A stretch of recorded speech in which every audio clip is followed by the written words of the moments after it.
Have you ever wanted to build an argument so perfect that it's just impossible to disagree with? Well, today, that's exactly what we're going to do. We're going to construct a chain of logic so solid it's undeniable, and it all starts with one surprisingly simple idea: the set. So let's just dive right in.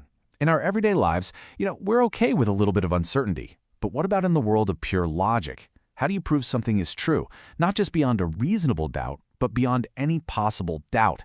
How do you build an argument that is 100% airtight? Because, you see, in mathematics, the standards are, well, they're just higher. A court may be happy with a preponderance of the evidence, but for a mathematician, that's barely a warm-up. We're shooting for absolute, unshakable certainty. And to get there, we have to start from the very beginning, with a language that has zero room for confusion. So, where do we even begin this journey? We start with the simplest, most fundamental idea you can possibly imagine. We start with the basic building block of all of mathematics, the humble set. A set is really just a collection of things. That's it. It could be a set of numbers, a set of colors, heck, it could even be a set of other sets. The crucial thing, the only thing that matters, is what's inside it. It sounds almost too simple, right? But believe me, this is the rock on which we're going to build everything else. Now, what's really cool is that this isn't just some nice-sounding phrase. It's a foundational rule. It's called the Axiom of Extensionality. An axiom is kind of like a rule of the game that we all agree on from the start, no proof needed. And this one is simple. If two sets have the exact same members, then they are the exact same set. That's it. Nothing else matters. And this just makes the point perfectly. Take a look. The set that has the numbers 1, 2, and 3 is the exact same set as the one with 3, 1, and 2. The order you list them in, totally irrelevant. You could even write 1, 1, 2, 3, and it would still be the same set. All that matters is answering one simple question for any item. Are you in the club, yes or no? Okay, so we've got our basic building block, but a pile of bricks isn't a house, right? Now let's see how we can start connecting these sets to each other to build something way more powerful. So the most basic relationship is called a subset, and it's a really intuitive idea.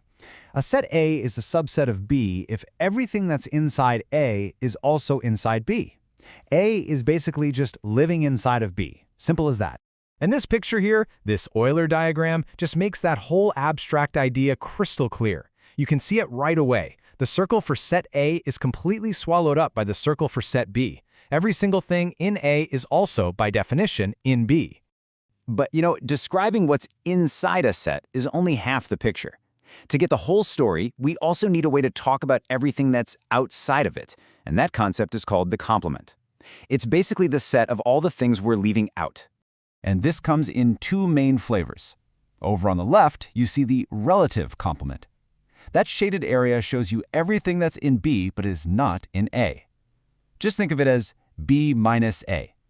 Then on the right, we've got the absolute complement. For this, you first have to define a universe, the set of everything we could possibly care about. Then, the complement of A is simply everything else in that universe. Okay, so we have our objects, sets, and we have ways to relate them. But to actually build arguments, to build proofs, we need more. We need a language, a grammar of truth, with rules that are totally, completely unambiguous. These are our basic words, and in math they have very strict meanings. And is only true if both things are true. Or is true if at least one is true. Now, if-then is the most interesting one. Think of it like a promise. If it rains, then I will bring an umbrella. The only way I broke that promise is if it does rain and I don't bring my umbrella. Any other scenario, the promise is still good.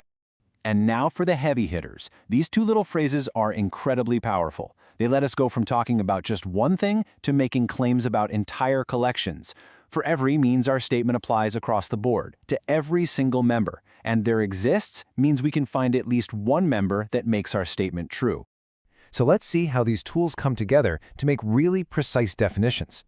Take a look at this definition of an odd number. It uses our quantifier. There exists an integer y, such that x equals 2y plus 1. This isn't just a vague description, it's a testable formula. If you tell me a number is odd, you have to be able to find me the y that makes this equation work. All right, we've gathered all our tools. We have our building blocks, the sets, we have our grammar, our logic. Now it's time. Let's put them all together and build the thing we came here for. An unbreakable, undeniable argument. A proof.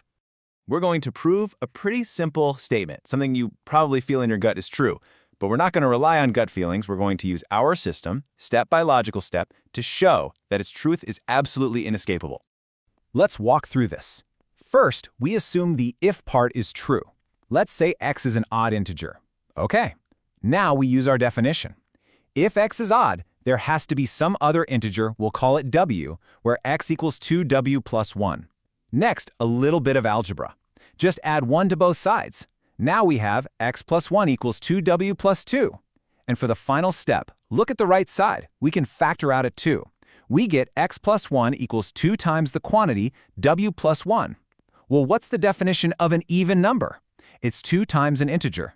And since w plus 1 is an integer, we've just proven that x plus 1 is even. QED. Perfect. Logical. Undeniable. So we did it. We built a perfect, logical, undeniable proof. But you might be sitting there wondering, okay, that's a neat trick, but so what? What's the point? The truth is, these fundamental ideas aren't just games for mathematicians. They're actually the foundation for a huge chunk of our modern world. Seriously, every time you use a computer, you're interacting with a system that is built on this exact kind of rigorous logic. The design of computer chips, the way databases are structured, the very programming languages that power the internet, they all rely on the clarity and precision that we just used. And if you want to see just how direct that connection is, check this out. Remember the relative complement, that A minus B idea? Look at how it's actually written in code. In Python, it's literally the minus sign. In SQL, the language for databases, there is a command called minus. These aren't just loose analogies. The concepts we just talked about are concrete tools that programmers use every single day. So, we've created this powerful system for proving things. We started with simple collections, we added a precise language, and we built an unbreakable argument. But all of this leaves us with one last, fascinating, and kind of unsettling question. What are the limits of this system? Are there statements out there that are true, but that can never be proven within the very rules we just created? That is a question for another explainer.